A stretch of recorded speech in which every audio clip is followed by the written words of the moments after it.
Damos gracias a Dios por todas las cosas. Muy bien, vamos a irnos entonces a lo que yo estoy preparado a exponer la palabra. Pasión por Dios, pasión por la obra de Dios. En la primera carta de Pedro, en el sermón número 7 de esta serie, nuestra identidad como creyentes está en Cristo. Y que hiciéramos empezar esta serie dentro de la serie de Pasión por Dios. Nuestra identidad como creyentes está en Cristo. Y vamos a estar abarcando los versículos del 4 hasta el 10. En el día de hoy estaremos llevando los versículos del 4 al 8 nada más. Pero hablaremos de la identidad del creyente. La identidad del creyente, los versículos del capítulo 2 de Primera de Pedro, del 4 al 8. Capítulo 2 de Primera de Pedro, versículos del 4 hasta el 8. Vamos a leer la palabra de Dios. Vamos a leer hasta el 10 hoy, como lo vamos a usar la próxima semana también, porque hablamos de la identidad del creyente. Capítulo 2 de Primera de Pedro, y en el versículos de 4 al 10 vamos a leer completamente. La palabra de Dios dice: acercándoos a Él, piedra viva, desechada ciertamente por los hombres, mas para Dios escogida y preciosa. Vosotros también, como piedras vivas, sed edificados como casa espiritual y sacerdocio santo, para ofrecer sacrificios espirituales aceptables a Dios por medio de Jesucristo. Por lo cual también contiene la Escritura: he aquí, pongo en Sión la principal piedra del ángulo, escogida, preciosa, y el que creyere en él no será avergonzado.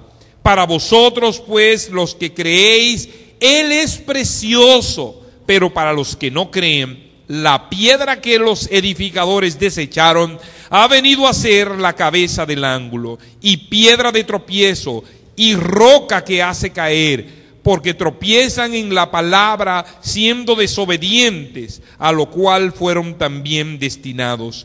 Mas vosotros sois linaje escogido, real sacerdocio, nación santa, pueblo adquirido por Dios, para que anunciéis las virtudes de aquel que os llamó de las tinieblas a su luz admirable. Vosotros que en otro tiempo no erais pueblo, pero que ahora sois pueblo de Dios, que en otro tiempo no habíais alcanzado misericordia, pero ahora habéis alcanzado misericordia. Padre, tu palabra leída en esta mañana nos muestra la importancia de estar cerca de ti. Ayúdanos, Padre, a vivirla, a practicarla, a estar constantemente dirigida por ella, Padre. Úsame conforme a tu verdad en este momento, en el nombre de Cristo Jesús. Amén. Pueden sentarse. Hemos recorrido ya el capítulo 1 de esta primera carta de Pedro y los primeros 3 versículos del capítulo 2. Hoy continuamos con esta serie adentrándonos a los versículos del 4 al 10 en este capítulo 2. Y sabemos que el apóstol Pedro presentó a un Dios santo en el capítulo 1 que busca un pueblo santo. Un Dios santo que busca a un pueblo santo. En estos siguientes versículos veremos todavía una pequeña porción de esta santidad requerida por Dios para sus hijos obedientes. Pero en esencia veremos a un creyente con una identidad propia. Y esta identidad tiene un solo nombre. Quiero, por lo tanto, que definamos el término identidad, enfocando a una persona en particular. No importa el sexo, no importa la nacionalidad, no importa el color. ¿Qué es la identidad de una persona? La identidad es definida en el diccionario de la siguiente manera: conjunto de características, datos o informaciones que son propias de una persona o grupo y que permiten diferenciarlo del resto. Otra definición del latín identitas: la identidad es el conjunto de los rasgos propios de un individuo o de una comunidad. Estos rasgos caracterizan al sujeto o a la colectividad frente a los demás. La identidad nos caracteriza. Yo como persona tengo una identidad. Fíjense que cada persona inclusive tiene un carnet de identificación. Y hay algo interesantísimo en los seres humanos. Hay rasgos distintivos únicos en cada persona. Por ejemplo, la huella digital. La huella en sus dedos son únicas. Nadie tiene mi huella. Ni siquiera los gemelos idénticos tienen una huella igual. Ellos se parecen físicamente, físicamente se parecen. Tienen el mismo rostro, la misma nariz, la misma boca, pero cuando ponen su sello de identidad, su huella, son diferentes. Cada quien tiene su propia identidad. Entonces nosotros somos diferentes. Como creyentes, entonces, nosotros hablamos de una identidad. Para ello nosotros tenemos que olvidarnos de cualquier concepto humano e irnos a la palabra de Dios, a las Sagradas Escrituras, que son nuestras reglas de fe y guía, y nos muestra todo lo que debemos saber sobre la verdadera identidad del creyente, del cristiano, del seguidor de Cristo. ¿Cómo se identifica una persona que es creyente en Cristo? ¿Cómo es su identidad? Y el apóstol Pedro presenta en estos versículos elementos muy interesantes acerca de cómo debe ser la identidad de un creyente, de un cristiano, de un seguidor de Cristo. Y precisamente eso significa cristiano. Es uno que imita, uno que sigue a Cristo, uno que hace lo que el maestro enseñó. Eso es un cristiano. Ustedes recuerdan que los primeros cristianos, los primeros creyentes eran llamados como los del camino, los que así eran identificados, pero luego fueron llamados como cristianos. ¿Por qué? Porque eran seguidores de Cristo, del Mesías, del enviado de Dios. Entonces, esa es nuestra identidad. Pero fíjense lo que el apóstol Pedro enseña en estos versículos del 4 al 8.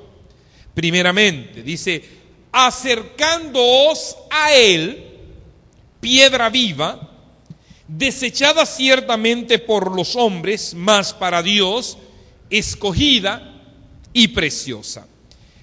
Si ustedes recuerdan, el apóstol Pedro concluyó en el capítulo 1, en el capítulo 2 y el versículo 3, amonestando a los creyentes sobre la necesidad de vivir en santidad. Y él dice: si es que habéis gustado de la benignidad del Señor. Entonces continúa en este versículo 4, dice: acercándoos a él. ¿Quién es él? ¿Quién es esa piedra viva que el apóstol Pedro menciona?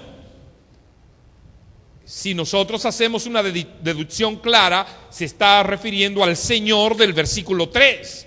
Por lo tanto, es Cristo, ¿verdad? Acercándoos a él. Fíjense que él dice acercando, esa palabra de acercando es un sentido de permanencia. Usted, cuando se acerca a Cristo, usted procure quedarse con él, procure estar cerca de él. El que permanece en mí y yo en él, este lleva muchos frutos, porque separado de mí nada podéis hacer, dice en el Evangelio de Juan, en el capítulo 15, el versículo 5 en adelante. Desde el 5 al 15, el Señor Jesús habla en el capítulo 15 de Juan acerca de la necesidad de nosotros estar cerca de Él, del enviado de Dios, de Cristo, del Señor. Acercándoos pues a Él, y Él dice, piedra viva. Piedra viva. Pedro se va entonces al Antiguo Testamento haciendo una metáfora de la piedra nombrada en el libro de Isaías, en el capítulo 28, pero también en el capítulo 8. Pedro se va al Antiguo Testamento y usa también el Salmo 118 en el versículo 22, hablando de esa piedra que había de ser desechada. Son pasajes proféticos, tanto en Isaías como en el libro de los Salmos. Y esa piedra se refería precisamente a Jesucristo.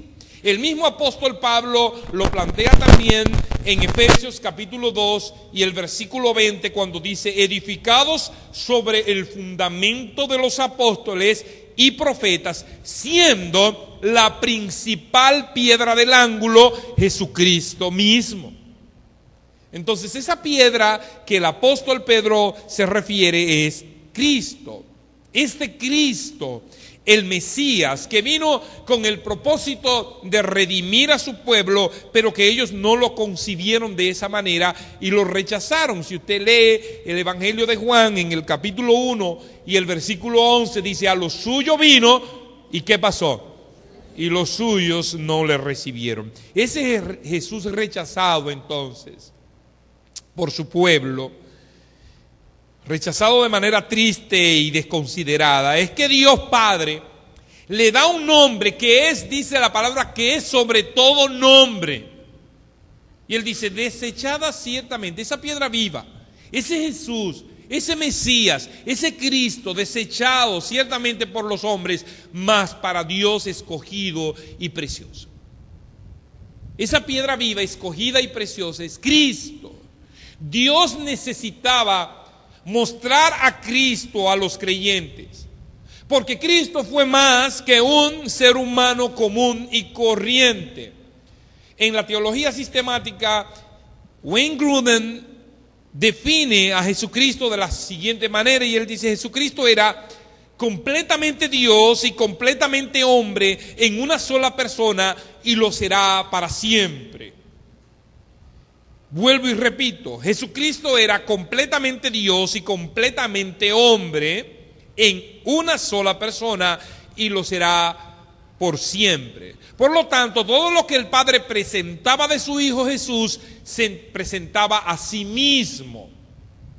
Al Jesús ser un hombre, pero al mismo tiempo Dios como Padre se estaba presentando a través de su Hijo Jesucristo. Y hay un hecho más.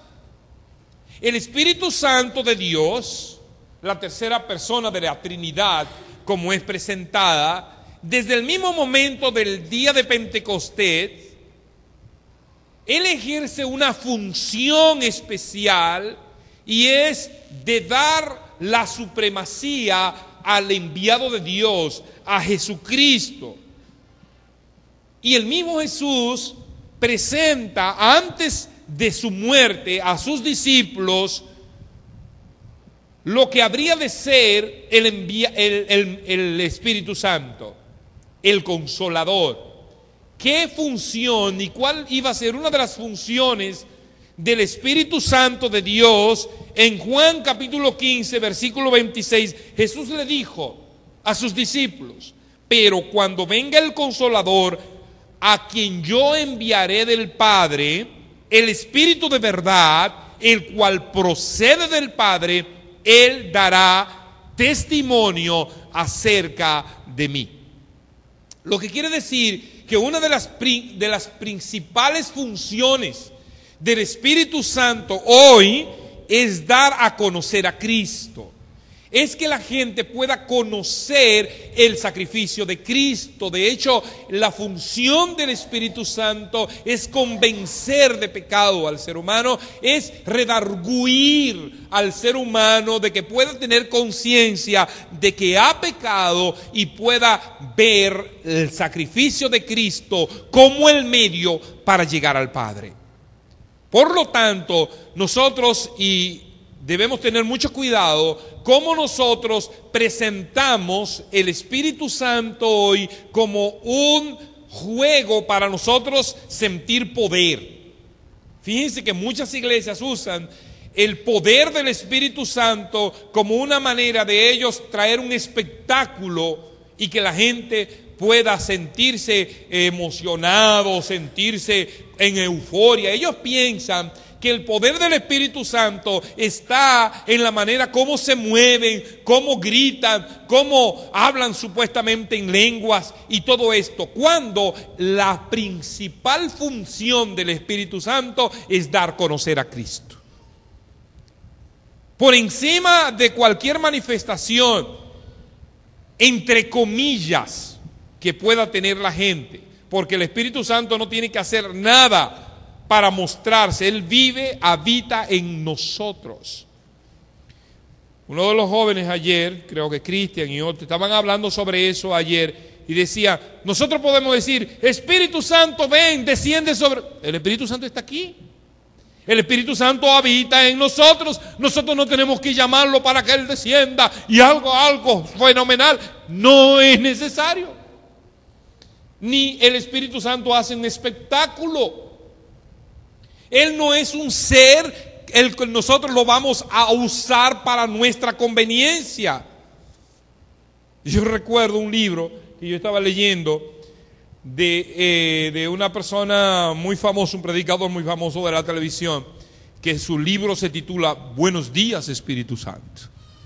Y él presenta al Espíritu Santo como si fuera alguien, un canchanchan de él. Él dice que en una ocasión él narra, y si usted empieza a leer ese libro desde el principio, él narra que él un día estaba en la sala, estaba comiendo con su familia, y él escuchó a alguien que le dijo, ven. Y él fue a la habitación, y ahí estaba él, en una esquina. ¿Quién? El Espíritu Santo, esperándolo a él. ¿Qué es eso? Qué fantástico, qué novelesco. Cuando el Espíritu Santo habita en nuestras vidas, guiándonos, dándonos orientación sobre lo correcto que nosotros debemos hacer y sobre todo mostrando al mundo la persona de Cristo. Por eso el apóstol Pedro dice, acercando a él piedra viva, desechada ciertamente por los hombres, mas para Dios escogida y preciosa. ¿Quién es esa piedra? Jesucristo. Nuestro Señor, nuestro Salvador, y a quien nosotros debemos honrar y debemos predicar y debemos mostrarle a la gente que está allá afuera. Y el apóstol Pedro continúa en el versículo 5, vosotros también. Entonces fíjense que él dice, esa piedra viva al que nosotros debemos seguir, vosotros también como piedras vivas, sed edificados como casa espiritual y sacerdocio santo, para ofrecer sacrificios espirituales aceptables a Dios por medio de Jesucristo. Ahora, nosotros que tenemos identidad en Cristo, ¿en quién? En la piedra viva, que es Jesucristo, el apóstol Pedro dice, somos también nosotros piedra viva, porque somos imitadores de Él. Tenemos una identidad clara, somos imitadores de Cristo. Quiere decir, tenemos características de Cristo. El mismo apóstol Pablo en Gálatas capítulo 2 versículo 20 dice, con Cristo estoy juntamente ¿qué? Crucificado. Y ya no vivo yo, sino que vive Cristo en mí. Lo que ahora vivo en la carne, lo vivo en la fe del Hijo de Dios. Miren, hay identidad en Cristo ahora. Ahora yo tengo que hacer lo que Cristo hacía. Vosotros sois como piedra viva, igual que la piedra viva que es Cristo.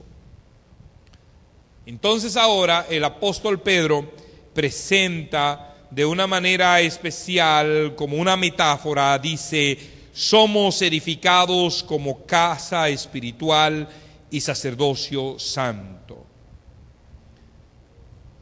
Esa casa espiritual, Pedro la presenta como nuestro cuerpo, la cual nosotros la usamos para oficiar funciones de sacerdocio.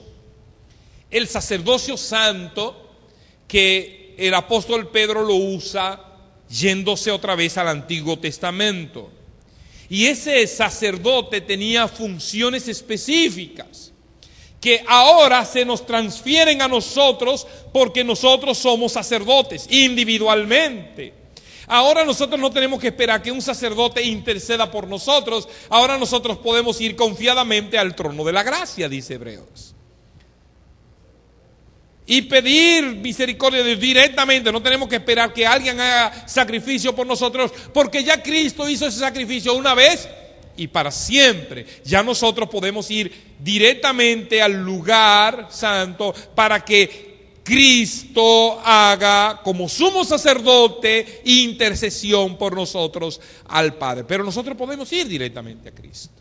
Entonces, ¿cuáles eran las características de ese sacerdocio santo en la antigüedad? Yo estuve buscando y vemos que el sacerdote en la antigüedad era un privilegio. Primero, eran personas elegidas por Dios. Si usted busca Éxodo 28 y Juan 15:16, vemos que el sacerdote era elegido por Dios.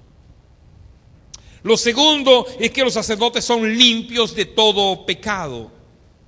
Es decir, para un sacerdocio ofrecer sacrificio tenía que cuidarse todo un año. Tenía que venir limpio delante de Dios, porque si entraba al lugar santísimo sin estar limpio, caía muerto indefectiblemente. En Tito capítulo 2 versículo 14 dice: quien se dio a sí mismo por nosotros para redimirnos de toda iniquidad y purificar para sí un pueblo propio, celoso de buenas obras.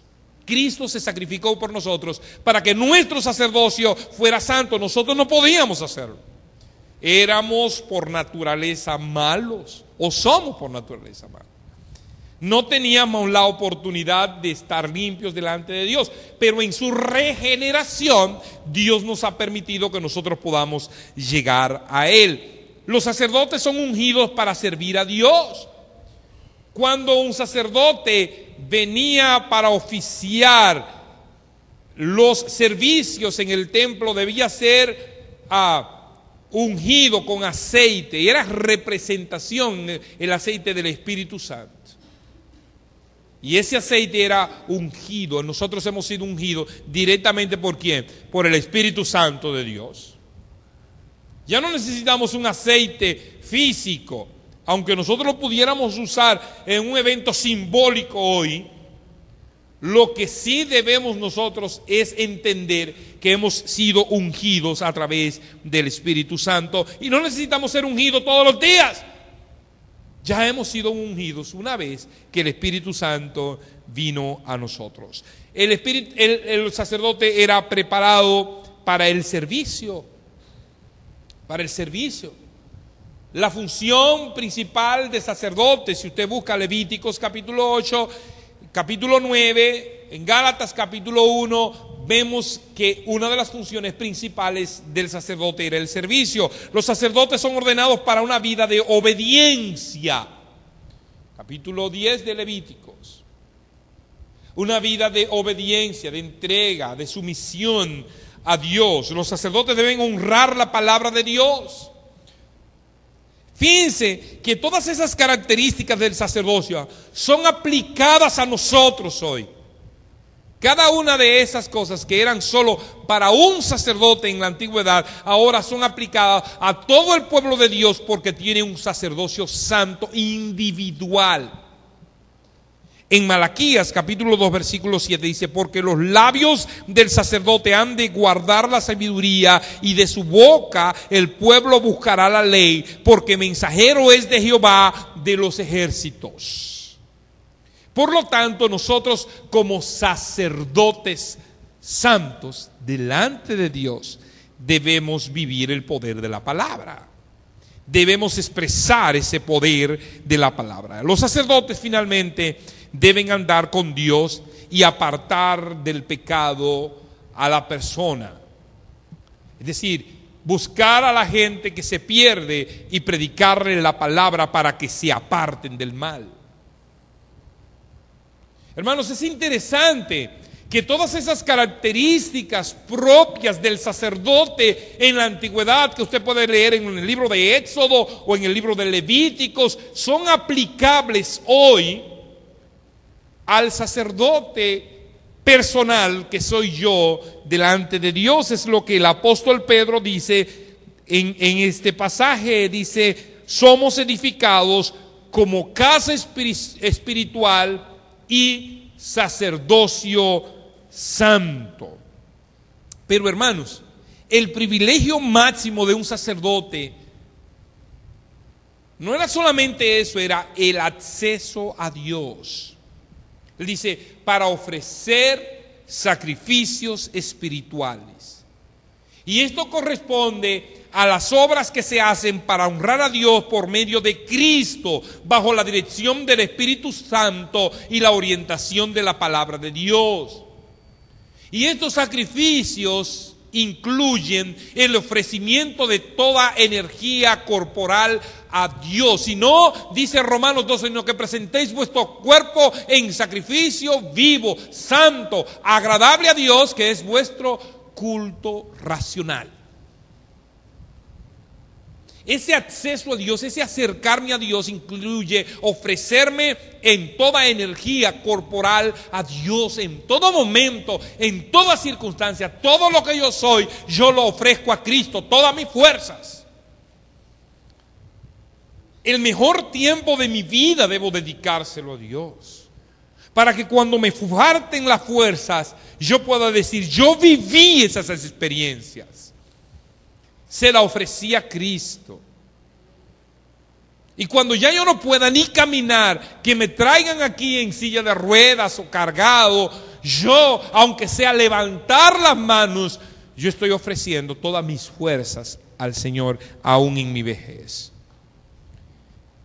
En ese acceso a Dios yo tengo que alabar a Dios. En Hebreos capítulo 13, versículo 15 dice: así que ofrezcamos siempre a Dios por medio de Él sacrificio de alabanza, es decir, fruto de labios que confiesan su nombre. Ese acceso a Dios, ese acercarnos a Dios, esos sacrificios espirituales a través de Cristo incluyen darnos con todas nuestras fuerzas, todas nuestras energías. Implica alabar a Dios, implica también hacer el bien. Eso es fundamental, hacer el bien. Hebreos 13, 16 dice: y de hacer el bien y de la ayuda mutua no os olvidéis, porque de tales sacrificios se agrada a Dios. De tales sacrificios se agrada Dios.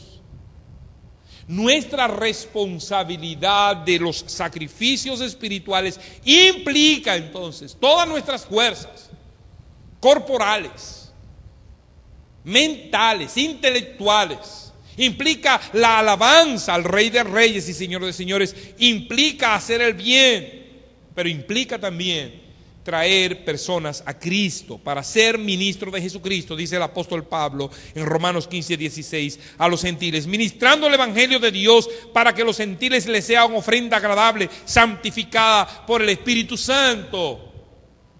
Debe llevar el mensaje como un sacrificio espiritual. Implica que yo vaya y me gane uno para Cristo. Y me gane una persona para Cristo, porque con eso yo estoy haciendo ofrenda espiritual a Dios. ¿Entienden esto? es parte de nuestra identidad como creyentes. Si yo digo que soy un seguidor de Cristo, implica todos estos elementos e implica la oración también.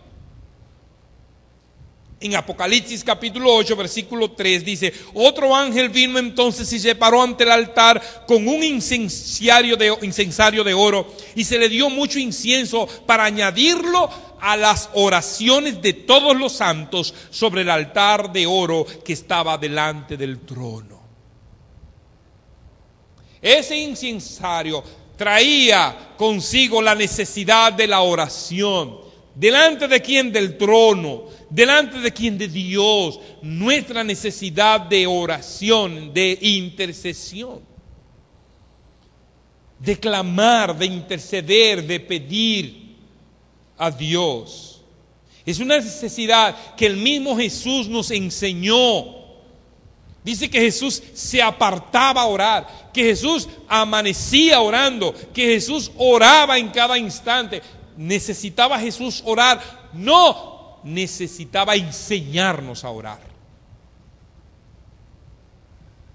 Es necesario que yo lo haga. Cuando Juan el Bautista lo iba a bautizar, dice: no, pero no soy yo no soy digno ni siquiera de desatar las sandalias de tus pies. Yo no soy digno de bautizarte, yo no puedo bautizarte. Dice: es necesario que lo hagas. Es importante que lo hagas para que los demás sepan que tienen que hacer.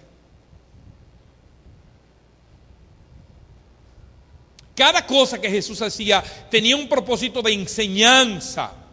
Cuando Jesús se postra y empieza a lavar los pies de los discípulos, algunos de ellos no querían, Pedro se resistía. Dice: si no lavas mis pies, no puedes estar en mi reino, no puedes ser parte mía. Oh, Jesús, mira, lávame la cabeza. No, el que está limpio no necesita sino lavarse los pies. Lo que te estoy diciendo, Pedro terco, es que necesitas ser un siervo. Y un siervo para la gloria de Dios, para exaltar a Dios, para magnificar a Dios. Y eso es una parte distintiva del creyente. Eso identifica a un cristiano. Eso nos identifica, ese es nuestro sello de identidad. Y el apóstol Pedro se va una vez más al Antiguo Testamento. Por lo tanto, dice en el versículo 6 al 8, por lo cual también contiene la Escritura: he aquí, pongo en Sión la principal piedra del ángulo, escogida, preciosa, y el que creyere en él no será avergonzado. Para vosotros, pues, los que creéis, él es precioso. Pero para los que no creen, la piedra que los edificadores desecharon ha venido a ser la cabeza del ángulo, y piedra de tropiezo, y roca que hace caer, porque tropiezan en la palabra, siendo desobedientes, a lo cual fueron también destinados.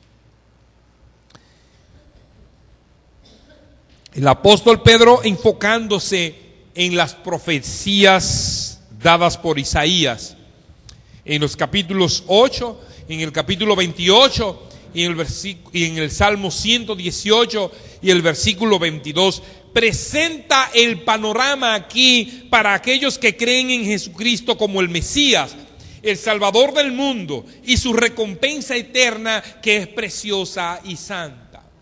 Pero además, los resultados para aquellos que lo rechazan. Esta piedra, que es Jesucristo, viene a ser para ellos tropezadero, viene a ser la misma forma de perdición eterna, porque lo han rechazado. Esa piedra que es la que edifica, esa piedra que es el fundamento, esa piedra que es, valga la redundancia, la piedra del ángulo, la que le da sostén al edificio, esa misma piedra viene a ser tropezadero para aquellos que no creen. El mismo Jesús en Juan capítulo 3, versículos 17 al 21 lo ejemplifica, lo dice claramente. Dice: porque no envió Dios a su Hijo al mundo para condenar al mundo, sino para que el mundo sea salvo por él. El que en Él cree no es condenado, pero el que no cree, ¿qué pasa? Ya ha sido condenado porque no ha creído en el nombre del unigénito Hijo de Dios. Y esta es la condenación: que la luz vino al mundo y los hombres amaron más las tinieblas que la luz, porque sus obras eran malas. Porque todo aquel que hace lo malo aborrece la luz y no viene a la luz para que sus obras no sean reprendidas. Mas el que practica la verdad viene a la luz para que sea manifiesto que sus obras son hechas en Dios. Eso que el apóstol Pedro está representando en este capítulo 2 y en el versículo 6 al 8 es lo que Cristo mismo había dicho. El que rechaza, el que recibe al Hijo es salvo, el que lo rechaza es condenado. Esa misma piedra viva que es el fundamento, esa misma piedra es tropezadero para aquellos que no creen. Y esa piedra, ese fundamento, esa piedra de ángulo, es la que nos identifica. Esa piedra viva nos hace a nosotros también piedras vivas, los cuales nosotros debemos imitar, los cuales nosotros debemos ser. Nosotros debemos ser como un edificio donde se ofrece sacrificio santo a Dios. Nosotros somos santificados en Cristo. Nosotros tenemos un sacerdocio santo que debemos poner en práctica. Y la gente tiene que notarlo. Entonces, hermanos, qué maravilloso es tener una identidad en Cristo.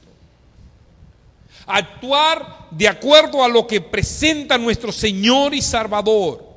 Esa identidad nos identifica con el Padre, un Padre santo y perfecto, y tenemos que obrar de acuerdo a su santidad. Tenemos en Cristo la seguridad de la vida eterna, tenemos la bendición de ser fieles representantes de su obra y que la próxima oportunidad que tengamos la pongamos en práctica. Inmediatamente la gente nos vea, tiene que vernos como seguidores de Cristo. Y nosotros debemos mostrar nuestra identidad. No hay nada mejor que eso.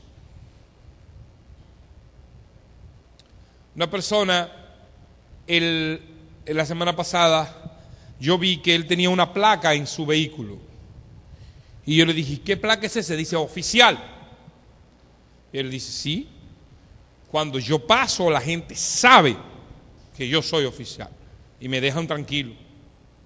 Y si me paran y ven esa placa, me dejan tranquilo. Esa es su identidad. Y eso le abre las puertas en determinados momentos, especialmente en nuestro país. El tener una placa oficial aquí tiene una implicación impresionante. Él dice, cuando la policía ve esa placa, me abre las puertas. Nuestra identidad debe ser Cristo. Nuestra forma de actuar debe estar reflejada en Cristo. Nuestras acciones deben estar acordes a lo que Cristo enseñó, a cómo Cristo vivió. Yo no puedo tener una identidad falsificada, porque esa identidad tarde o temprano se va a descubrir. Aquí ocurre mucho eso también. Personas que tienen carnet que no deben tener. Hay muchísima gente que tiene carnet del DNI. ¿Usted se imagina eso? Un servicio de inteligencia de nuestro país, de investigación, y tienen personas carnet que dicen yo soy del DNI, o yo soy de la policía, yo soy de las Fuerzas Armadas, cuando no lo soy, no lo son. Tienen una identidad falsa. Hay creyentes o personas que dicen ser creyentes que tienen una identidad falsa. Porque nuestra identidad es Cristo. Y si Cristo no habita en tu corazón, tú no puedes ser creyente. Tú no puedes ser un cristiano. Pero si tú eres cristiano, entonces tú tienes que mostrar que lo eres. Tú tienes que identificarte como tal. La próxima semana nosotros estaremos hablando de las características de esa identidad. De una manera especial, en los versículos 9 y 10, el apóstol Pedro presenta la identidad del creyente de manera magistral. La importancia que tiene el creyente, la importancia que tenemos nosotros como hijos de Dios. Usted se va a dar el gozo de ver la identidad del creyente, de ser un hijo de Dios, de ser un seguidor de Cristo, de ser un representante de la gloria de Dios. Eso va a ser maravilloso. La próxima semana no se pierda la bendición que tendremos de ser siervos de Cristo y tener la identidad de Cristo en nuestras vidas. Vamos a orar. Padre, te damos gracias. Gracias por la bendición de poder llegar hasta ti, Señor, y saber que tú nos amas, y saber que tú tienes un propósito para nuestras vidas, y saber, Señor, que tu Hijo Jesucristo, al cual tú le has exaltado y le has dado un nombre, sobre todo nombre, para que en su nombre toda rodilla se doble. Nosotros somos parte de esa identidad, somos herederos.